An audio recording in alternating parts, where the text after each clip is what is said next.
Welcome to Cozy Noah Vibes, where we listen, relax, and drift off to sleep together.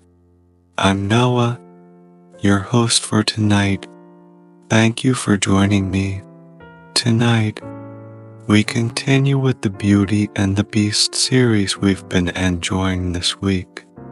In the last episode, Laurent left his daughter, Camille, at the mansion. There, she met Gabriel, a young man who helps maintain the house. He told her that the owner of the house, a mysterious baron named Antoine, is a kind and compassionate person despite his frightening appearance. Soon, Camille and Antoine started dining together, discussing books and philosophy, and getting along well. Camille realized she needed more help to take care of the house and gardens, so she asked Antoine if they could hire some local people. When they arrived, she overheard their comments about the master's appearance. Antoine also heard these insults but chose to ignore them.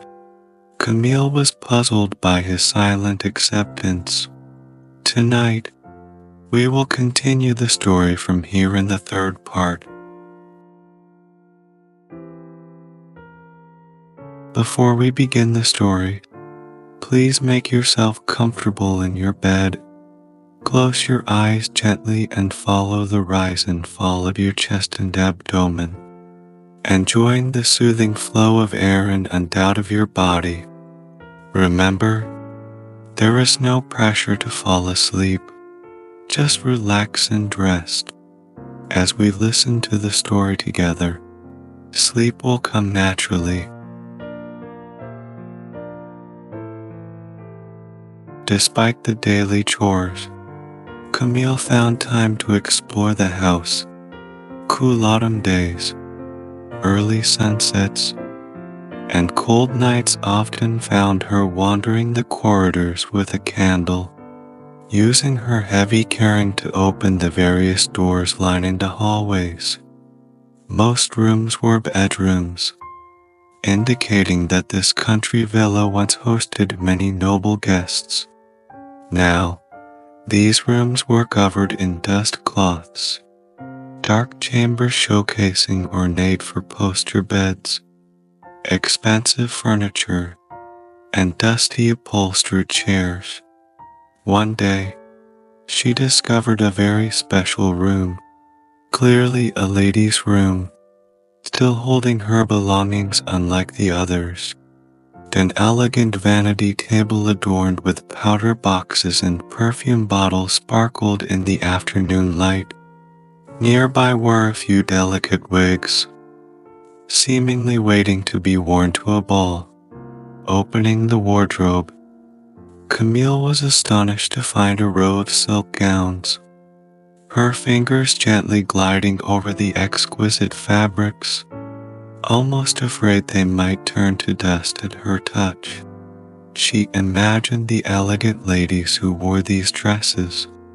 Opening a drawer, she saw it filled with glittering necklaces, a small velvet box holding a sparkling sapphire ring.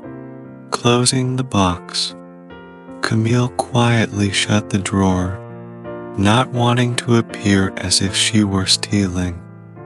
She left the room with a sense of regret, locking the door behind her. That room seemed like a portal to happier times, the most beautiful sight she had seen in the house. Camille faithfully wrote letters to her father, which Gabriel took to town on his errands. In them, she assured her father that she was well treated and enjoyed her work. Soon, she was even able to send money home. After the first month, the Baron told her he couldn't let her continue working without pay, as the damage to the rose garden had been compensated. He said he hoped she would stay on and offered her a weekly salary. Camille gladly accepted. feeling she had found her calling as Antoine's housekeeper. Her organizational skills were put to full use, and the excellent company of Antoine and access to his incredible library became the main joys of her life.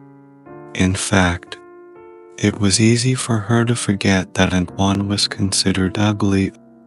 Besides Camille ensuring his clothes were neater and more presentable, nothing about him had changed.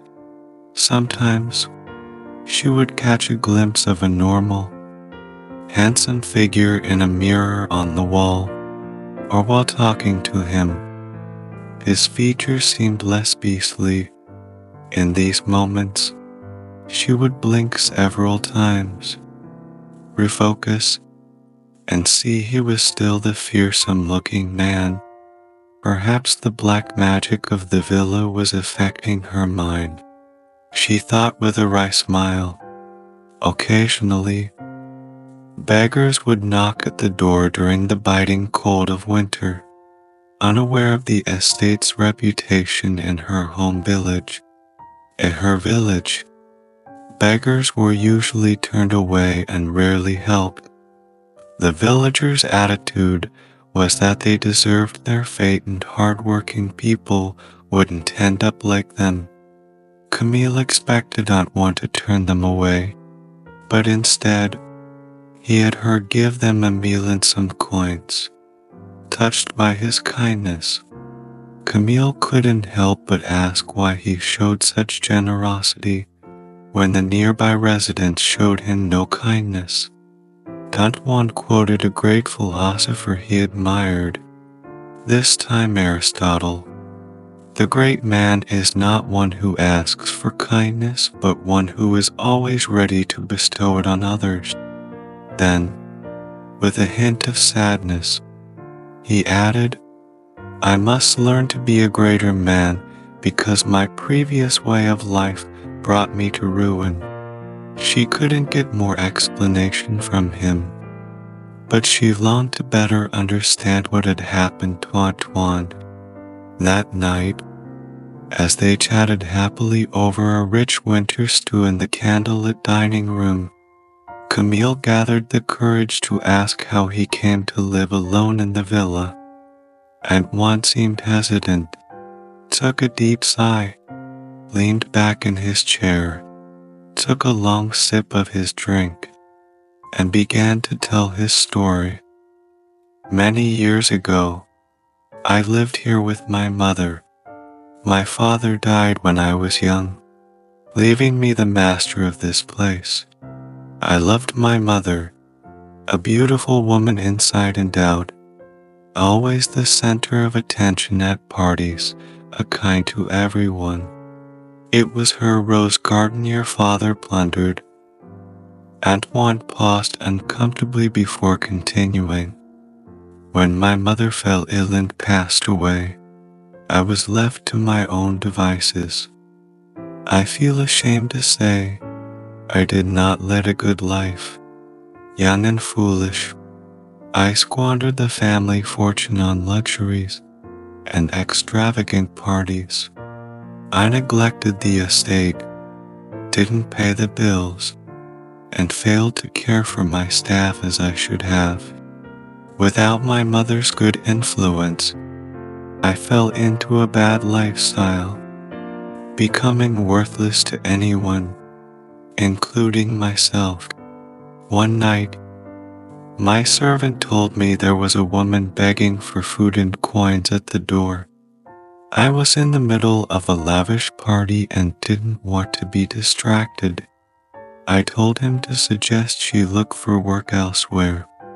Antoine's expression painted this memory. Before the servant could send her away, she squeezed through the door and cursed me for my foolish vanity. She declared I would spend my days in solitude, and the secret to my release could only be found in humanity. Camille frowned. Humanity? What did she mean? Antoine shrugged. That's the puzzle I've been trying to solve.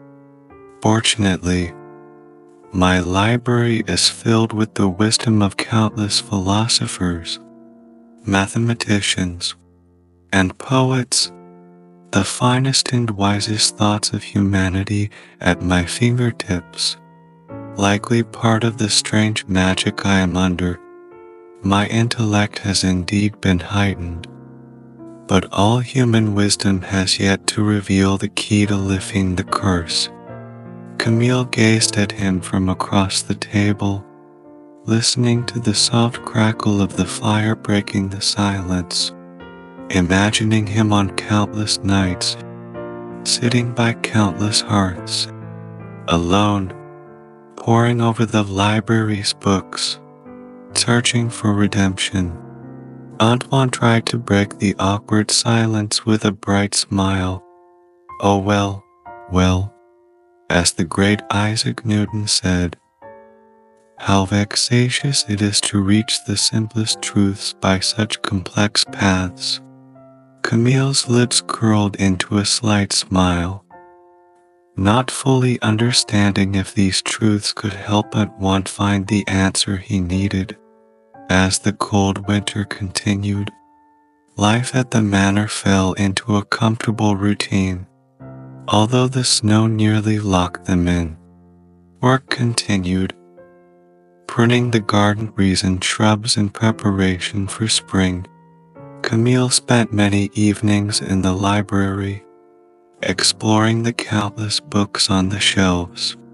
She herself pondered Antoine's predicament, wondering if she could find a way to help. She realized she was developing feelings for him, surprising even herself. Despite his frightening appearance, he was a kind and wise man.